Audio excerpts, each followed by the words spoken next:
성도 여러분, 평안하십니까? 우리 다 같이 사도신경으로 신앙 고백 드리시겠습니다.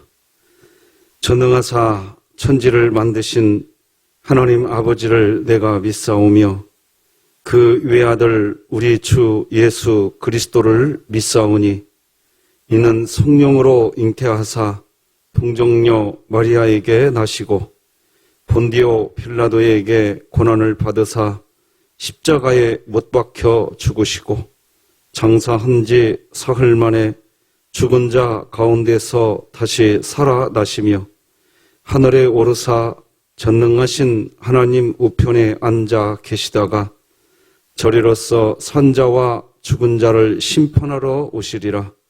성령을 믿사오며 거룩한 공회와 성도가 서로 교통하는 것과 죄를 사하여 주시는 것과 몸이 다시 사는 것과 영원히 사는 것을 믿사옵나이다. 아멘. 우리 찬송가 450장 하나님께 찬양 드리겠습니다. 내 평생 소원 이것뿐 주의 일 하다가 이 세상이 멸하는 날 주 앞에 가리라. 꿈같이 헛된 세상 일 취할 것 뭐냐. 이 수고함 만나여도 헛된 것뿐일세. 불같은 시험 많으나 겁내지 맙시다. 구주의 권능 크시니 이기고 남겠네. 금보다 귀한 믿음은 참법에 되도다. 이 진리 믿는 사람들 다 복을 받겠네. 살같이 빠른 광음을 주 위에 아끼세. 원망과 마음을 바치고 힘써서 일하세. 살같이 빠른 광음을 주 위에 아끼세.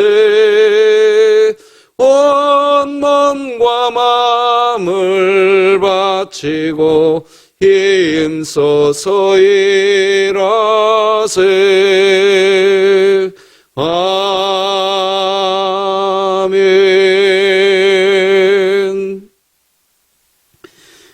오늘 이 시간 우리에게 주신 하나님의 말씀은 구약성경 이사야 39장 1절에서 마지막 8절까지 말씀드리겠습니다. 이사야 39장 1절에서 마지막 8절까지 봉독하겠습니다. 하나님의 말씀입니다. 그때에 발라단의 아들 바벨론 왕 무로닥 발라단이 히스기야가 병들었다가 나았다 함을 듣고 히스기야에게 글과 예물을 보낸지라. 히스기야가 사자들로 말미암아 기뻐하여 그들에게 보물 창고 곧 은금과 향료와 보배로운 기름과 모든 무기고에 있는 것을 다 보여주었으니 히스기야가 궁중의 소유와 전 국내의 소유를 보이지 아니한 것이 없는지라. 이에 선지자 이사야가 히스기야 왕에게 나와 묻되 그 사람들이 무슨 말을 하였으며 어디서 왕에게 왔나이까 하니 히스기야가 이르되 그들이 원방 곧 바벨론에서 내게 왔나이다 하니라. 이사야가 이르되 그들이 왕의 궁전에서 무엇을 보았나이까 하니 히스기야가 대답하되 그들이 내 궁전에 있는 것을 다 보았나이다. 내 창고에 있는 것으로 보이지 아니한 보물이 하나도 없나이다 하니라. 이사야가 히스기야에게 이르되 왕은 만군의 여호와의 이름을 들으소서. 보라, 날이 이르리니 내 집에 있는 모든 소유와 내 조상들이 오늘까지 쌓아둔 것이 모두 바벨론으로 옮긴 바 되고 남을 것이 없으리라. 여호와의 말이니라. 또 내게서 태어날 자손 중에서 몇이 사로잡혀 바벨론 왕궁의 환관이 되리라 하셨나이다 하니 히스기야가 이사야에게 이르되 당신이 이른 바 여호와의 말씀이 좋소이다 하고 또 이르되 내 생전에는 평안과 견고함이 있으리로다 하니라. 아멘. 오늘은 마음 안에 있는 우상 제거하기라는 제목으로 하나님 말씀 나누겠습니다. 과거 인도에는 코끼리 형벌이라는 제도가 있었다고 합니다. 죄를 지은 신하에게 왕이 내리는 형벌 중에서 코끼리를 하사하는 형벌이 있다는 것이었습니다. 사실 코끼리 형벌이라는 이 이야기를 처음 들었을 때 그때 그게 무슨 형벌이 될까 싶었습니다. 언뜻 생각하면 오히려 형벌이 아닌 코끼리 선물처럼 여겨지는 것이지요. 토끼도 아닌 거대한 코끼리를 왕이 내려준다니 형벌보다는 오히려 선물이 아닌가 싶기도 했습니다. 하지만 거기에는 조건이 있었습니다. 코끼리를 굶어 죽게 해선 안 되는 것입니다. 코끼리를 팔아서도 안 됩니다. 왕이 하사한 코끼리를 잘 먹여서 잘 키워야 하는 형벌인 것입니다. 코끼리 한 마리가 먹는 채소와 과일의 양은 하루에 정말 100kg이 넘는다고 한다니 이건 형벌이지요.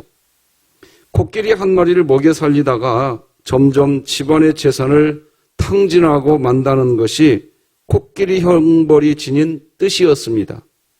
죄인의 집안 전체를 서서히 허물어뜨리는 형벌인 것입니다. 예수님 당시에 이스라엘 사람들은 자신들의 탐욕으로 쌓아 올린 예루살렘 성전을 보면서 그것은 하나님이 주신 복이라고 생각하고 있었습니다.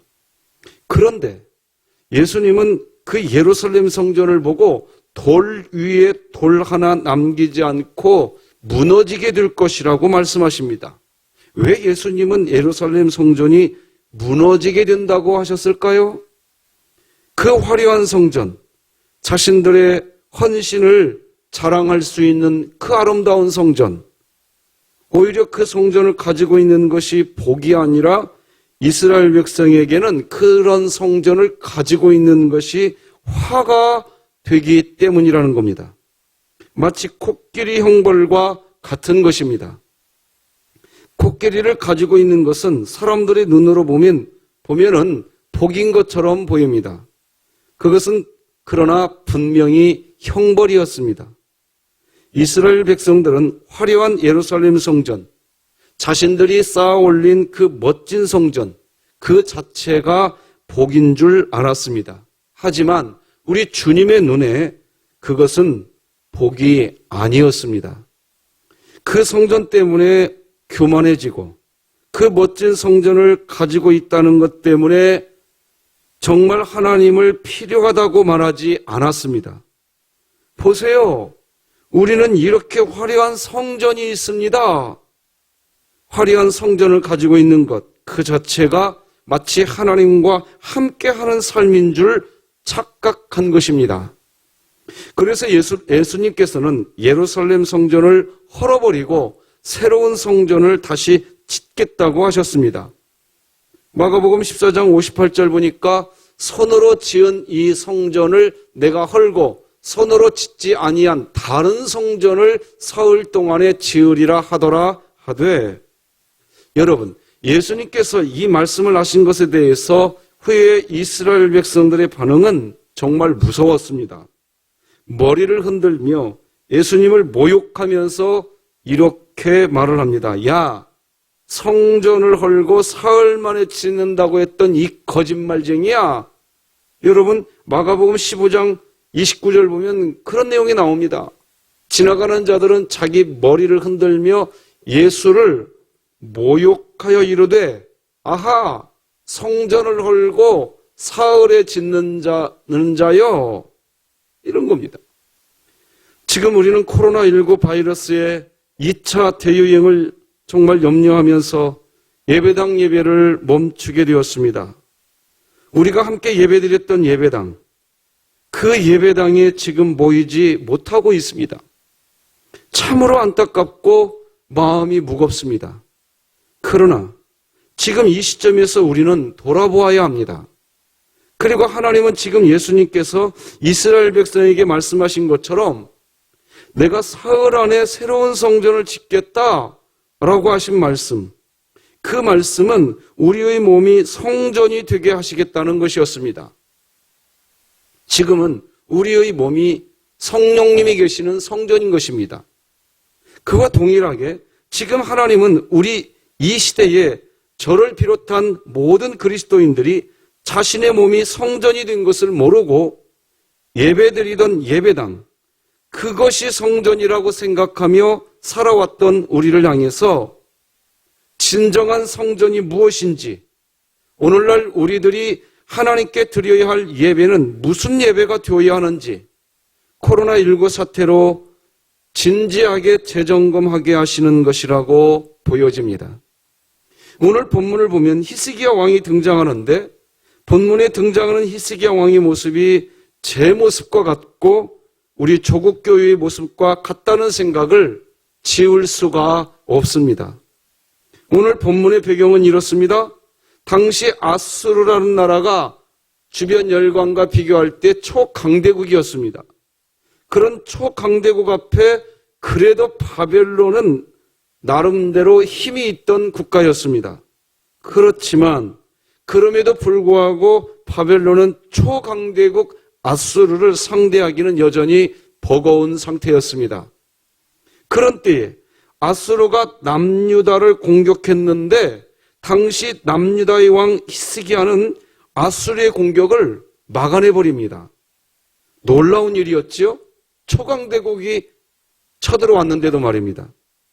아수르가 공격하면 그 나라를 그냥 아수르가 공격하면 말이에요. 그 나라는 그냥 끝장이 나는데 남유다는 그렇지 않았습니다. 이 모습을 보고 있던 바벨론 왕은 그래, 우리 바벨론이 아수르라고 하는 이 초강대국을 상대하려면 남유다하고 좀 화친을 맺으면 좋겠다. 그런 상황이었습니다. 그런데 그런 때 마침 히스기야가 병에 걸렸다가 이제 고침을 받게 됐다는 소식을 듣고 곧바로 바벨론 왕 무로닥 발라다는 이 히스기야에게 사신을 보냅니다. 오늘 본문 1절에 보니까 이렇게 기록하고 있죠. 그때에 발라단의 아들 바벨론 왕 무로닥 발라단이 히스기야가 병들었다가 나았다 함을 듣고 히스기야에게 글과 예물을 보낸지라. 자, 그렇게 바벨론의 사신이 도착하게 됩니다. 바벨론의 사신이 도착하자 히스기야는 좀 이해하기 어려운 행동을 시작합니다. 갑자기 자기의 보물창고, 자기의 무기고, 그리고 궁중의 모든 소유와 전 국내의 소유를 이 바벨론의 사신에게 구경시켜 줍니다. 그게 2절 내용이지요. 히스기야가 사자들로 말미암아 기뻐하여 그들에게 보물창고 곧 은금과 향료와 보배로운 기름과 모든 무기고에 있는 것을 다 보여주었으니 히스기야가 궁중의 소유와 전 국내의 소유를 보이지 아니한 것이 없는지라. 여러분, 우리는 여기에서요, 지금 히스기야의 마음을 볼 수 있어야 합니다. 히스기야는 지금 자신이 소유한 보물과 자신의 무기, 땅과 소유물, 온통 히스기야의 마음 안에는 그것이 자리 잡고 있었습니다. 자신이 가진 소유물, 그것이 하나님이 자신과 함께하고 계시다는 증거로 보고 있었고 히스기야의 오직 자랑은 자신의 소유물이었던 겁니다. 왜 히스기야가 이런 행동을 하였을까요? 왜 히스기야는 바벨론 사신에게 이런 모습을 보였을까요? 당연히 소유물이 히스기야의 우상이 된 상태였기 때문이었습니다. 우상이 되었어요. 그리고 지금 히스기야는 소유물만 우상이 된 게 아니라 정치가 우상이 되어 있었던 겁니다. 여러분, 미국의 팀 켈러 목사님은 이런 부분을 해석할 때 정치가 우상이 될 수 있다고 지적합니다. 정치가 하나님보다 더 높은 위치에 있으면 하나님이 아니라 정치를 통해 세상을 변화시키려고 한다. 이런 얘기를 합니다. 이 팀 켈러 목사님은 고대 시대의 우상숭배라는 이 머리에 뿔 달린 악마에게 경배하는 것 또는 신상에게 절하는 것, 그것이 고대 사회의 우상숭배였지만 오늘날 우상숭배는 전혀 다른 상태로 우리들에게 찾아온다고 하면서 이렇게 이야기합니다. 사람들은 우상이란 나쁜 것이라고 생각하지만 실상은 대개의 경우 전혀 그렇지 않다. 오히려 좋은 것이 한층 더 좋아질수록 우리 내면 깊숙한 것의 욕구와 희망이 충족되리라는 기대감을 더욱 부풀리게 된다. 무엇이든지 특히 삶에서 가장 좋은 것이야말로 짝퉁 하나님 혹은 거짓 신이 될 수 있다. 결국 우상이란 무엇인가? 하나님보다 더 중요한 것, 당신의 마음과 공상의 세계를 하나님보다 더 많이 차지하고 있는 것, 하나님만이 줄 수 있는 것을 주려고 하는 것, 그것이 바로 우상이다. 이렇게 기록하고 있습니다. 정치가 우상이 될 수 있다는 것입니다. 요나가 그랬습니다. 요나는 하나님을 향한 신앙보다 나라를 사랑하는 애국심이 더 많은 사람이었습니다. 뱃사람들이 요나에게 5가지 질문을 하는 때가 나오지요. 배 타고 도망가고 있을 때 풍랑을 만나게 되지요. 그때 이제 뱃사람들이 요나에게 질문하는 내용이 제비를 뽑혀서 요나가 뽑히고 난 다음에 나옵니다. 요나서 1장 8절인데 자세히 보면 뱃사람들이 요나에게 5가지 질문을 합니다. 무리가 그에게 이르되 청하건대 이 재앙이 누구 때문에 우리에게 임하였는가 말하라. 자, 첫 번째 질문이죠. 두 번째 질문은 네 생업이 뭐냐? 세 번째 질문은 네가 어디서 왔느냐? 네 번째 질문은 네 나라가 어디냐? 5번째 질문은 어느 민족에 속하였느냐? 이렇게 뱃사람들이 이제 풍랑이 일자 누구 때문에 이런 풍랑이 임하게 되었는지 제비를 뽑게 되었는데 요나가 뽑혔어요. 그 이제 뱃사람들은 요나에게 이렇게 5가지 질문을 합니다. 말씀드린 것처럼 첫째, 이 재앙이 누구 때문인가? 둘째, 네 생업이 뭔가? 세 번째, 네가 어디서 왔는가? 네 번째, 네 나라는 어느 나라인가? 5번째, 너는 어느 민족이냐? 이렇게 5가지 질문을 합니다. 그런데요, 이 5가지 질문의 요나는요, 이렇게 대답합니다. 9절. 그가 대답하되 나는 히브리 사람이요 바다와 육지를 지으신 하늘의 하나님 여호와를 경외하는 자로라 하고, 바다와 육지를 지으신 하늘의 하나님 여호와를 경외하는 자라고 자신을 소개하고 대답을 하지만 그보다 먼저 자신을 가르쳐서 뭐라고 얘기합니까? 나는 히브리 사람이라, 이렇게 대답을 먼저 합니다. 뱃사람들의 이 질문은 5가지였거든요. 이 5가지 질문 중에 어느 민족 사람이냐라는 질문은 맨 마지막 5번째 질문이었습니다. 그런데 요나의 첫 번째 대답은 히브리 민족 사람이라고 첫 번째로 대답합니다. 이 부분에 대해서 팀 켈러 목사님은 자신의 책 방탕한 선지자에서 이렇게 기록합니다. 요나는 자신의 민족을 가장 먼저 밝히고 그 다음에 하나님을 믿는 자신의 종교를 밝혔으니 그가 속한 민족이 그의 자기 정체성에서 가장 중요한 부분이라 추론할 수 있다. 요나에게는 말이에요. 요나에게는 민족이 우선이었습니다. 그리고 그 다음이 하나님이었습니다. 그렇습니다. 그래서 요나서를 전체적으로 보면 요나는 끝까지 요나의 입으로 하나님 이야기를 하기는 하지만 결국 자기 민족이 우선이었습니다. 끝까지 우선이었습니다. 정치가 우상이 된 것입니다. 바로 이 부분과 동일한 상황이 지금 오늘 본문의 히스기야의 상황입니다. 바벨론의 사신이 도착하자 제일 먼저 소유물과 무기를 먼저 보여줍니다. 바로 바벨론 사신과 정치를 하고 있는 거예요, 지금. 그러자 하나님은 이사야 선지자를 통해서 이렇게 이야기하십니다. 4, 5, 6절을 읽어드리겠습니다. 이사야가 이르되 그들이 왕의 궁전에서 무엇을 보았나이까 하니 히스기야가 대답하되 그들이 내 궁전에 있는 것을 다 보았나이다. 내 창고에 있는 것으로 보이지 아니한 보물이 하나도 없나이다 하니라. 이사야가 히스기야에게 이르되 왕은 만군의 여호와의 말씀을 들으소서. 보라, 날이 이르리니 네 집에 있는 모든 소유와 내 조상들이 오늘까지 쌓아둔 것이 모두 바벨론으로 옮긴 바 되고 남을 것이 없으리라. 여호와의 말이니라. 사랑하는 성도 여러분, 우리는 우리 마음 안에 있는 우상을 제거해야 합니다.